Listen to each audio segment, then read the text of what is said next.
Chiropractic in a brand new or emerging field. The field that we're going to talk about tonight is functional neurology. And this is an adventure that for me started 3 years ago. If you can imagine, 3 years ago I went to our state conference, and you get the listing. I was there to get my hours because I have to put in a number of hours every year, and with specific topics. And so our state association makes sure that we will get, if we go to all the classes on our state convention, we'll get all the hours we need in the right hours, I think. So I just blocked off that weekend and I was going to the class. Well, I didn't even pay that much attention to who was lecturing. Some of the people I had never heard of didn't know who they were. And so when I saw this man who was giving a talk on functional neurology, well, I was pretty pleased that that was the topic, but I had no idea what that meant. I didn't know who the person was. So I went there with my computer, and I had plenty of reading material, and I was planning on being there in body, but perhaps not in spirit. And it was one of those experiences I will never forget, because when Dr. Carrick took the stand and started talking about this whole new field called functional neurology he was pioneering, it absolutely captivated my heart. And all those things that I had brought with me to read, those magazines and that sort of stuff, I didn't even look at any of that. I was absolutely transfixed. And he told stories, and he showed stories of patients who he had brought back to life who had been in comas. I mean, it was stuff he'd fly all over the world, applying these principles in desperate situations with people who had no hope.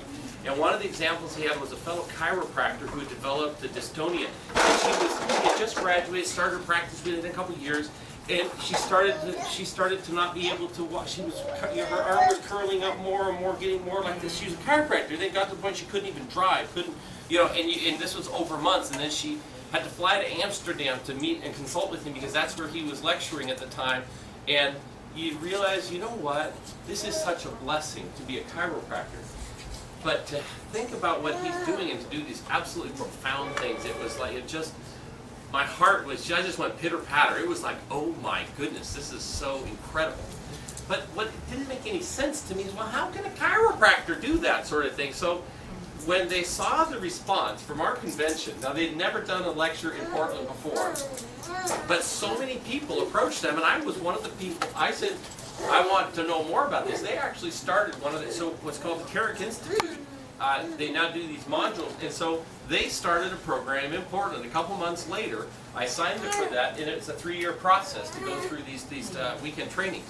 Now, I've just completed the training. I didn't sit for the boards this year, and I still have to decide what to do about that, because most of the doctors who are doing specialty work in functional neurology, they end up developing a functional neurology practice. Well, I don't want to do that. I want to use some of these principles in the practice that I have and see if I can help some of you get rid of some of these challenging problems that you've had for a long time.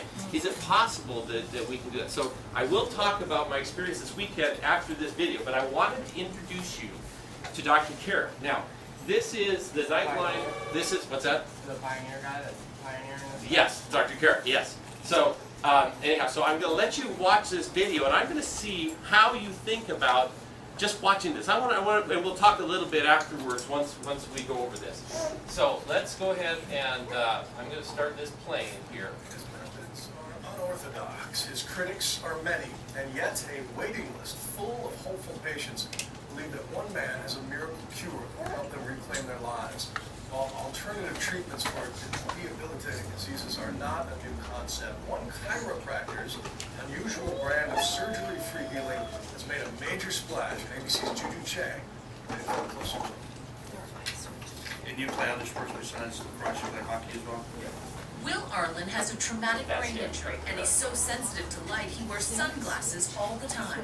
How's your appetite? His family believes this doctor holds the key to a miraculous cure. Ted Carrick is a chiropractor by training who specializes in the brain. That's what I was saying. Let's take your glasses off. Have to do this stuff. You just sort of look at my nose if you can.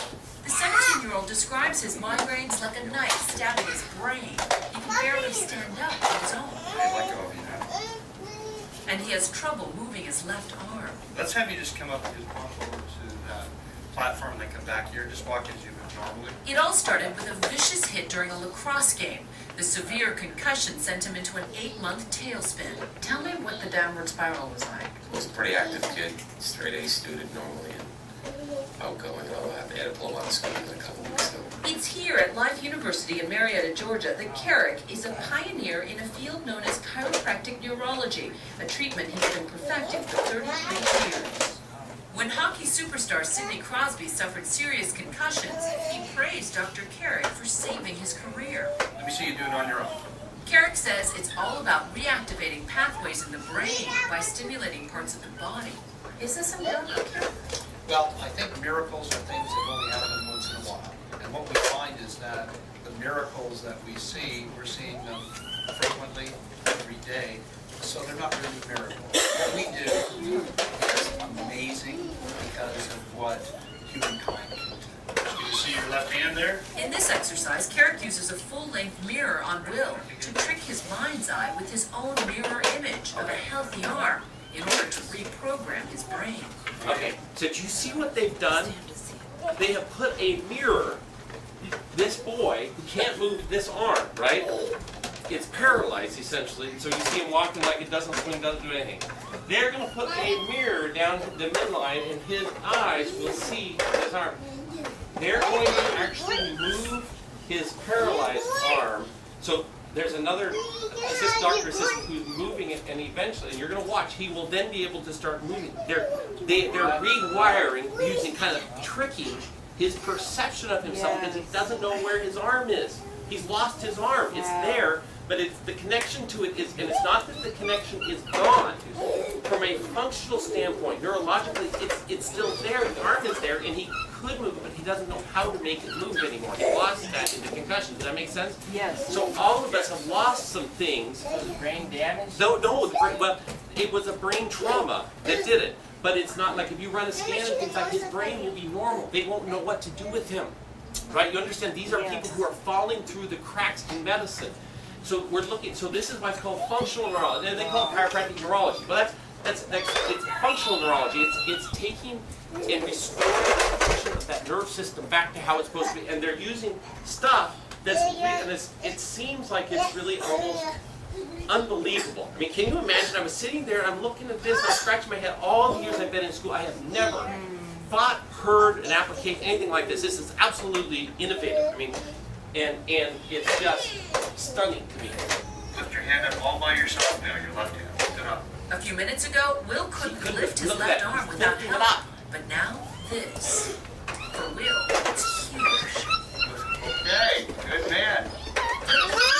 Carrick's arsenal is this machine, which looks like it belongs to NASA. Good. Carrick says the gyrostim helps stimulate parts of the brain that may be damaged. Realize what it is. There's only 3 of these machines in existence. He has one. Good. Starting to breathe better. Were you skeptical? What did you think coming in? I'm very skeptical, but the thing that really sold me was the first thing we watched the passion that Dr. Carrick's eyes. That's a big heart. Critics say Carrick's results don't pass scientific muster, and his success is often dismissed as placebo, meaning the patients feel better because they believe in his cure. How can you be so sure that it's not a placebo? Well, if it was placebo, we're doing a pretty darn good job of it. We don't do anything that's really original. It's called in our optokinetics, work. what he's We doing just here. combine things that other people have done in a different fashion. Yet despite the criticism, most of Carrick's patients are referred to him by neurologists, and he says he has a months-long waiting list. Turn around, come back to me. Stacy Hubbard traveled over 900 miles to find out why she can't walk more than a few steps without stumbling. Tell me what you feel. Look here. Dizzy, unbalanced mass. A hands-on mother of 2, she barely got out of bed for 10 long weeks. If you could pick one thing, what's the worst thing that you'd like me to fix for you? I want to be able to hug my kids. Okay. I want to agree with them. Okay, let's go. You did these arm movements and you reprogrammed her brain? Is that So- fair to say? Absolutely. Did you hear that statement? You did arm movements and reprogrammed the brain. Did you notice what he had to have somebody moving her arms and her legs simultaneously to turn on her cerebellum because she couldn't walk. The part of her brain that coordinates her movement, something went wrong in that mechanism.